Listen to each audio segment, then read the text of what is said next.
Kamusta na kaya po mga kababayan? Ito pong si LRY, aka Small Boy, at ito pong si Alputera. Hanggang kailan po kaya kayo magpapakabulag dito po sa mga Duterte? Kita nyo naman, di ba mga kababayan, kahapon doon sa naganap na hearing ng Justice Committee patungkol po sa impeachment proceeding ni Sara Duterte, kita nyo naman po kung gaano kakurap ito pong si Sara Duterte. At marami na mga kababayan, ito balita ko lamang po marami na po sa mga DDSet, tila nagbabago na yung pananaw.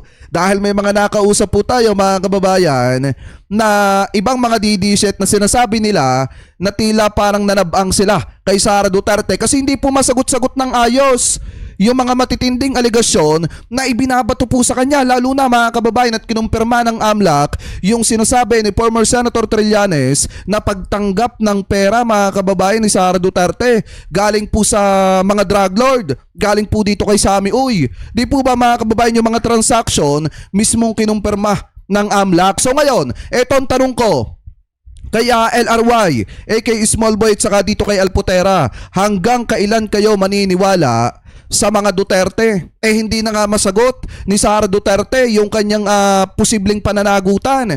Di po ba? At yung atraso niya sa mamamayang Pilipino. Kita nyo mga kababayan, sabi ko nga sa inyo, sa pangalawang pagkakataon, malakas ang pananampalataya natin na mai-impeach po talaga yan. Kahit ano ang gawin ni Vice President Sara Duterte, may impeach at may impeach po yan, lalo na at napakatitibay na po mga kababayan ng mga ebidensya na talagang itinuturo na bukod sa kurapusi mga kababayan, talagang protector din pala ng mga drug lord. So ngayon, uulitin ko, tanong ko dito mga kababayan kay LRY, aka Small Boy, at dito kay Alputera, hanggang kailan kayo magpapakatanga sa mga Duterte? Di ba? Biruin nyo si LRY, aka Small Boy, habang dumidikit-dikit yan sa First Family, palihim na tinutulungan ang mga Duterte mga kababayan. Pero ngayon, na lumabas na mga kababayan yung katotohanan, sana mag-isip-isip ito pong si LRY, aka Small Boy, at saka itong si Alputera, kung tutulungan pa ba nila itong mga Duterte mga kababayan. Kasi biruin nyo po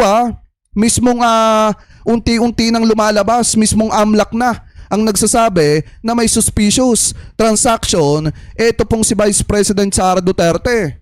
Di po ba yun? Hindi niya masagot ng diretsuhan.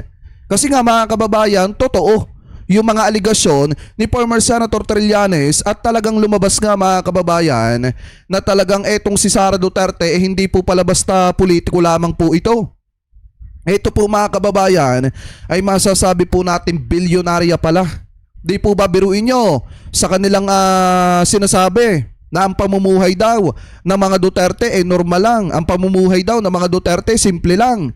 Di po ba wala daw idinagdag ni isang poste sa bahay. Pero kita nyo kay Sara Duterte pa lang yun bilyon na mga kababayan ang talagang ill-gotten wealth, tagong yaman, ika nga. So ngayon, kung mapapansin nyo, ang isa rin mga kababayan na matinding kasinungalingan na sinabi ni Vice President Sara Duterte, yung inilathala niya sa kanyang salin. Doon sa latest salin po niya na 88 million lamang po yung kanyang total asset. Pero lumabas naman mga kababayan sa mga bank record po niya na talagang bilyones pala ang pera mga kababayan nito pong si Sara Duterte. So ngayon, kay Small Boy, kay LRY, kay Small Boy, at kay Alputera, sana mag-isip-isip na rin kayo.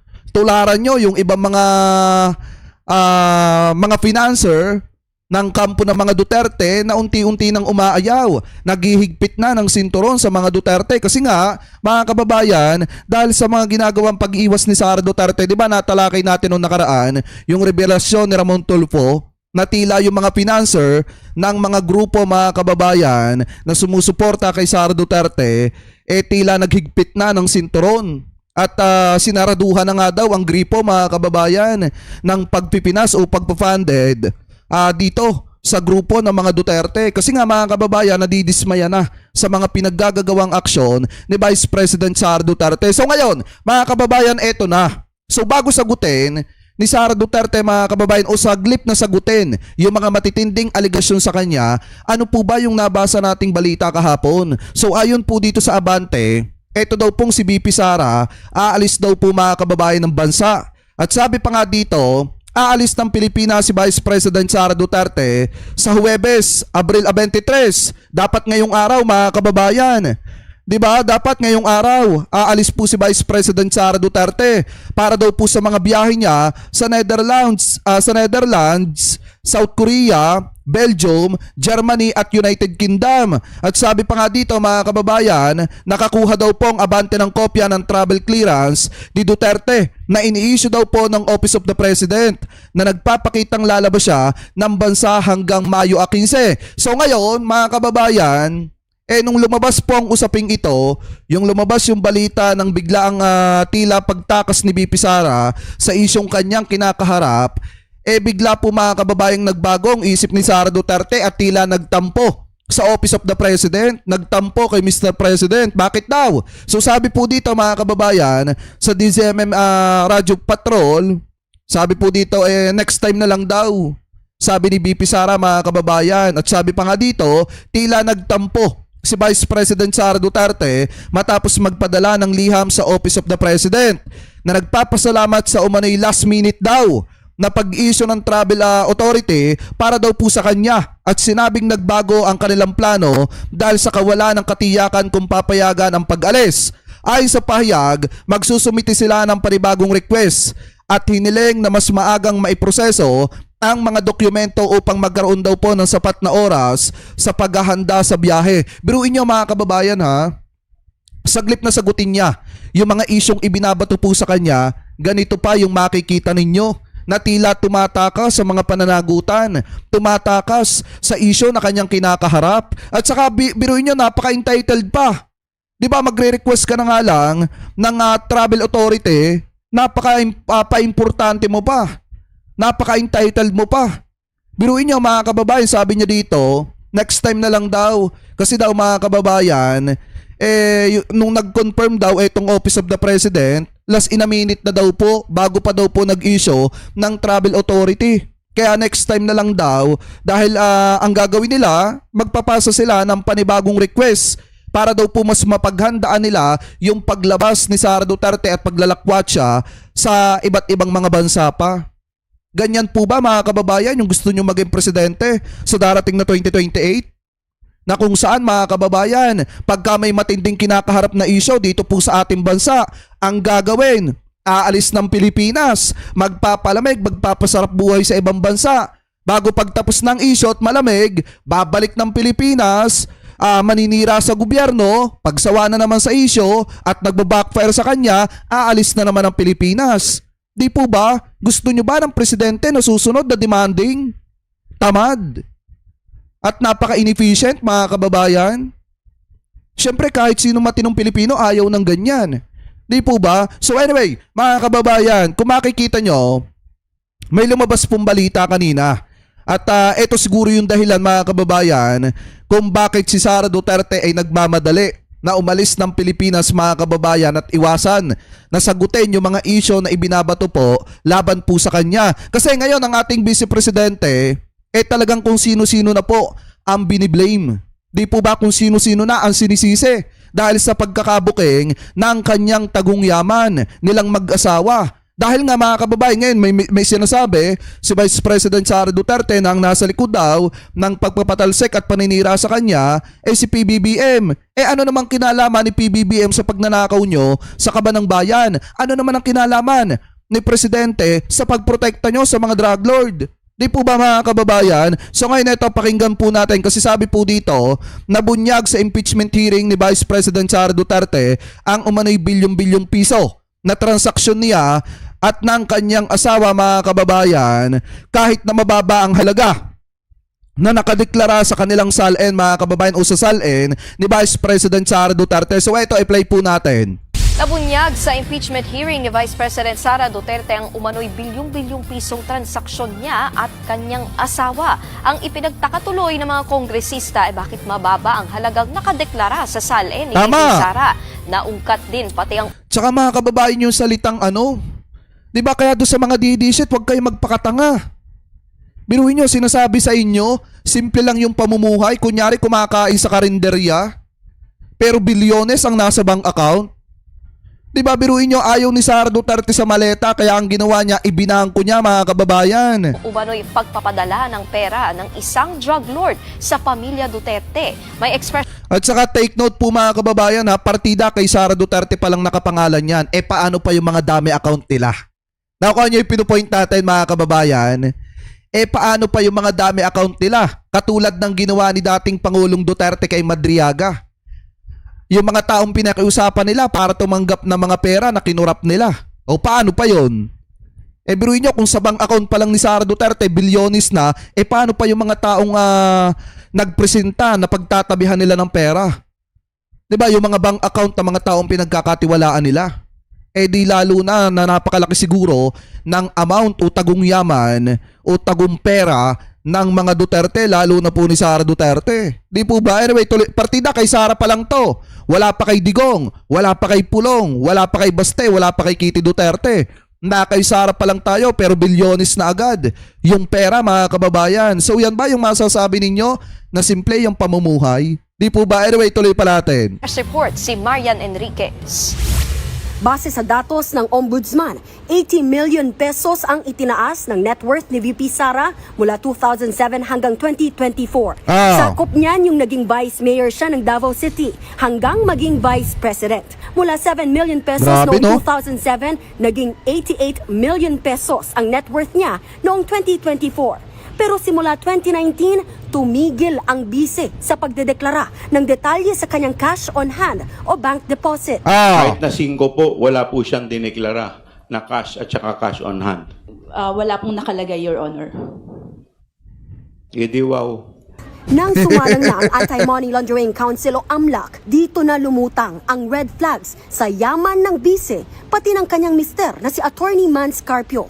Isa sa pinuna ang 6.7 billion pesos na halaga ng bank transactions ng mag-asawa. Base sa records mula 2006 hanggang 2025, nasa 630 ang kabuang covered transactions o yung mga transaksyon na lagpas sa 500,000 pesos. Habang 33 naman ang suspicious transactions o yung mga kahina-hinala. Sa transaksyong yan, 3.77 billion pesos. Kaya pala marami mga vlogger na nagtatanggol kay Sara Duterte. Talagang paldo talaga mga kababayan.